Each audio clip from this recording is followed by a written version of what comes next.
পাপির দেহ পোকায় খায়, ধর্ষকদের ঠাঁই হবে না এই বাংলায়। হারকিউলিস, তার মানে ও একটা ধর্ষক ছিল। কিন্তু ব্যান্ডিসের ভিতরে এটা কি? স্যার এইটা ওর গ্যাস লাইট, যেটা দিয়ে ভবিষ্যতেও ওর বংশের আগুন জ্বালাইতো। ধ্যাৎ, এইসব জিনিস তুই আমার হাতে দিছিস কে? যাক, এতটুক থেকে অন্তত এই জিনিসটা বুঝতে পারলাম, হারকিউলিস যা করে মারে সবাই ধর্ষক, আর ও মারার পরে থাকো গ্যাস লাইট কেটে লাই।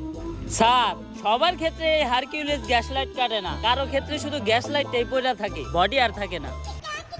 এই সামান্য ক্লু দিয়া তো হারকিউলিসকে খুঁজে বাই করা অসম্ভব। তুই দেখ তো আর ব্যান্ডিস করা গ্যাস লাইটটা দেখে কোনো কিছু বুঝতে পারছ নাকি?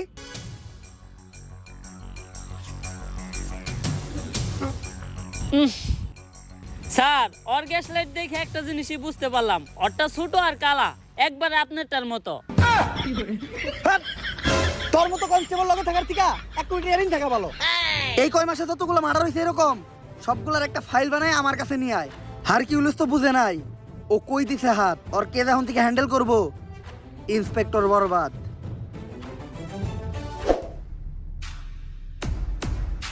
Sir file ready. এই পর্যন্ত হারকিউলিস 41টা মার্ডার করছে, যারা প্রত্যেকেই কোনো না কোনো ধর্ষণের সাথে জড়িত। এটা তো বুঝলাম, খুন হওয়ার আগে এমপির পোলার লগে কার কার যোগাযোগ ছিল ওই লিস্টটা দেখা।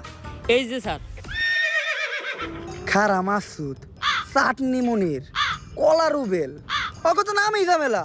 অগরই তুই আগে জিজ্ঞাসাবাদ করার ব্যবস্থা কর। আর লিস্টে আর একজনের নাম আছে নিতু, নাম দেখে মনে হইতেছে এটা মাইয়া, এরা আমি জিজ্ঞাসাবাদ করতেছি। স্যার আপনি আর ভালো হইবেন না, না যা করতেছেন এই জীবনে উপরে গেলে দিবনে। বেশি কথা না কয়ে তুই হুন্ডাটা বাই করার ব্যবস্থা কর। স্যার হুন্ডাই তেল নাই। তেল নাই মানে? তুই ইন্সপেক্টর বরবাদের কনস্টেবল, তেল না থাকলে তেল ভর। ঠিক আছে স্যার, 200 টাকা দেন, তেল ভরুম।